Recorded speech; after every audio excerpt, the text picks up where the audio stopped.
Nakakaalarma po ito dahil gumaganda po ang takbo ng ekonomiya ng bansa.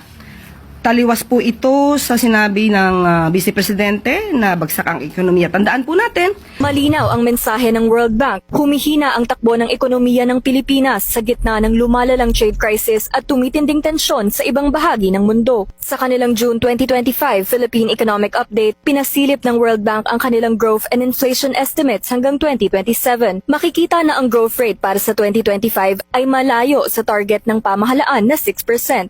We have potentially higher or more persistent policy uncertainty, particularly around trade, that could result in even greater global growth deceleration than expected. Kayo po, 3,000 kayong beneficiaryo, makatanggap kayo ng 5,000 pesos cash! Anong uri na naman ng magic ang ginamit nila para ubusin ang 125 million pesos sa loob lang ng 11 araw? 500 million po pinamigay. In cash ang pinamigay namin. Mamalaki ng Davao City ang serbisyo ng Central 911 na sinimulan noon pang 2002. Ito ang pinakauna sa Asya at ikatlo sa buong mundo. Layunin ng serbisyo na rumisponde sa lahat ng klase ng emergency at kalamidad, gaya ng pagtulong nila sa mga biktima ng Bagyong Yolanda sa Leyte. Sa ilalim ng Central 911, merong 5 serbisyo, ang medical, rescue, fire, police assistance at K9.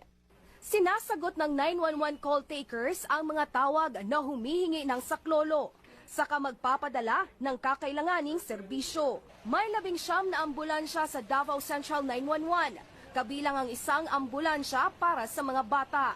Kompleto ito sa medical supplies. May 10 motorsiklong nagsisilbing first aid responders. Kompleto rin sila sa search and rescue equipment. Meron silang 18 bomb sniffing dogs na nakadeploy sa Davao International Airport, mga terminal at iba pang ahensya. Ang bawat police station sa Davao City ay mayroong 911 vehicle na kumpleto sa communication equipment.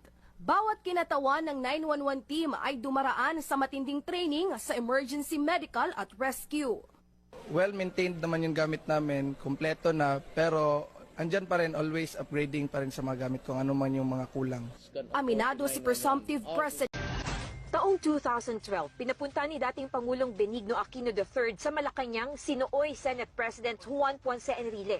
Sa Cabinet Room, nagbigay ng briefing hinggil sa sitwasyon sa Scarborough Shoal si dating Foreign Affairs Secretary Albert Del Rosario. Ang nakapagtataka ayon kay Enrile, kasama sa meeting si dating Senador Antonio Trillanes IV na nooy nakikipag-usap na pala sa mga leader ng China. Tinanong ko sa kanya,